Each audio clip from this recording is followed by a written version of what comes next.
When you've made as many cocktails as I have, you then start looking in books trying to find obscure cocktails that you can either respec or just try. So today we're gonna be making a cocktail from a very famous bartender, Harry Craddock, who ran the Savoy cocktail,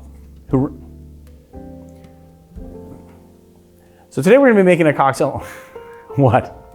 So today we're gonna be making a cocktail from a very famous bartender, Harry Craddock, who ran the American bar at the Savoy in the 1930s. This is called the Leap Year Cocktail. It's a cocktail that he created for the leap year celebrations they had at the Savoy Hotel in 1928. It is said to be the cocktail that is responsible for the most number of proposals of any other drink, which I don't know if it's true. Maybe it was true at the time, and I don't know if it's true anymore. You think that that's true? Say it again? I spaced out. I was thinking out he probably wished they had leaped over the following year. What was that I was gonna say? Oh, maybe, yeah, 1929 was a bad year. But actually, was it a bad year in England? Because that's where the Savoy is, my friend. It's in London. So. Hey, the whole world was, wasn't it? Like the Great Depression, you mean? Yeah. So like that hit the stock market exchange in the Great Depression? I mean, was the whole world depressed? I don't think so. I think it was mainly the US. Let's look it up. Not the Europe? Okay, let's consult Dr. Google. Oh, it was a global economic crisis. Britain struggled with low growth and recession in the late 1920s, but didn't enter severe depression until 1930. So the year that the Savoy cocktail book was published was 1930, yeah. So I guess in 1928 he was, I don't know, blissfully the 20s ignorant. Is great, yeah. Yes, he was blissfully ignorant. But I was just saying, like up until now, I mean, I think that the Long Island iced tea probably has more proposals under its belt than the Leap Year cocktail, which is now very... Proposals meaning like variants? Huh? Or like... marriage proposals is what I'm assuming. Not like, hey, I'm gonna just write up this proposal and we're gonna get this deal done. I think it's more of a marriage proposal. Marriage proposal? Huh? What? Huh? Yeah, marriage proposal. And it says that this is the cocktail that is responsible for the most number of proposals of any other cocktail. They're not talking about a business proposal. They're talking about a marriage proposal, you crazy person. No, I thought it was an old way of saying like it had like other cocktails spun off of it. No, they're talking about marriage proposals. And I was saying that I think that to date, I guarantee that the Long Island iced tea probably has more marriage proposals under its belt than the obscure Leap Year cocktail, but you know, I could be wrong. I don't know. I mean, people were drinkers in the late 1920s, you know, and not only that, but they actually thought drinking was healthy back then. So people really drank a lot. They had no idea how unhealthy what they were doing to their body was back then. So, you know, again, blissfully ignorant, not only of the coming depression in 1930, but also of the fact that they are destroying their livers. Anyway, so I guess this is all of this to say drink responsibly and moderately throughout the year. Don't just rely on dry January. All right, let's do this. Okay, so first things first, all we're doing is just a little 1/4 ounce of lemon juice. And this is a shake cocktail, even though it only has a 1/4 ounce of lemon juice in it and like no simple syrup at all. I mean, it's Grand Marnier and a sweet vermouth, so, you know, I guess that's counts for something. I think this cocktail is probably gonna need to be respec'd, but let's do this original first. So 1/2 ounce of Grand Marnier. It's sort of a daisy? Yeah, it's a daisy. It's exactly what it is. But you know what's confusing about the daisy, Marius? 1/2 ounce of sweet vermouth. Let's just do the cocktail and then I'll tell you what's confusing about the daisy. And then 2 ounces of gin.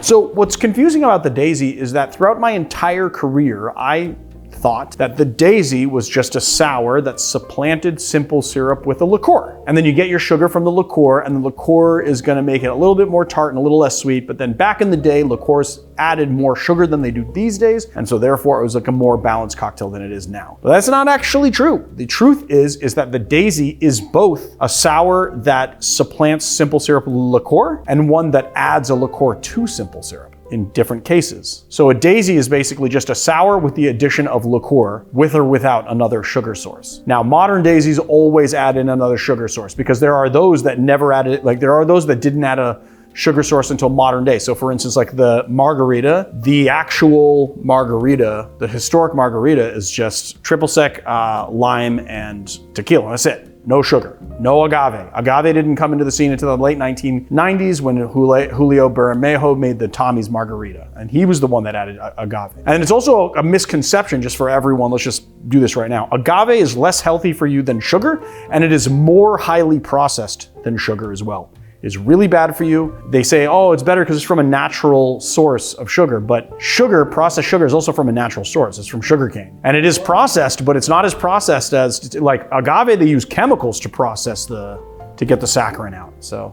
Sugar beets also are big. Sugar beets are another one. Well, sugar beets are used, yeah, for making sugar. Yeah. So white table sugar is usually sugar beet derived, or a mixture of sugar beet and cane sugar. That's why when you buy sugar, you should buy one that says cane sugar so that you know it came from cane. So when I buy it, I'm like cane sugar. I don't buy just like the C&H white processed sugar that like comes in a little bag. That is sugar beet derived sugar, yeah. And then sugar beets are also used to make like spirits as well. So triple sec, sugar beet made, it's like a spirit made from sugar beets. Oh. That's triple sec, and Cointreau made from sugar beets. Curacao made from brandy. It's like a different thing, right? Okay, cool. So yeah, and then also what else? The Sidecar, another really problematic cocktail that only had a liqueur for its sugar source, and so a lot of modern bartenders started adding sugar back in. But daisies have always had some form of sugar and some form of simple syrup in certain occasions. It makes it really whatever. Okay, let's make this. Let's make this daisy that's gonna kind of fail. But actually, I don't know, because it only has a quarter ounce of, it has 2 different sources of sugar, right? And it only has a quarter ounce of lemon. So it actually might not be overly tart, and it might actually be pretty good. So we should just get rid of this, shouldn't we? All right.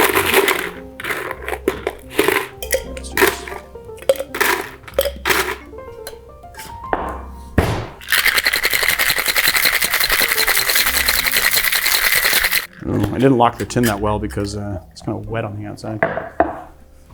Happens, it happens, it happens.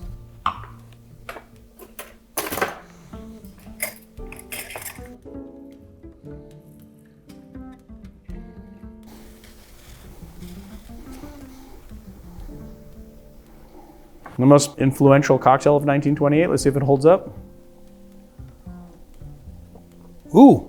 Pretty good. The Grand Marnier and sweet vermouth combination is pretty crazy, and it's got like these big orange notes, but then it kind of devolves into this kind of bittersweet bitterness. I think it actually needs more lemon. It has it like goes in very strong and it's very sweet. You get the botanicals of the gin, and then it devolves to this sort of back palate bitter that I'm not sure I love. So it's a weird cocktail. I mean, it's so weird it's worth mixing it, tasting it, because it's weird. What's the name again? The Leap Year cocktail. That's it. That's all I have to say about that. Something you can make every 4 years, maybe, and that's about it. Yes. Something you should probably only make every 4 years. There it is. The Leap Year cocktail.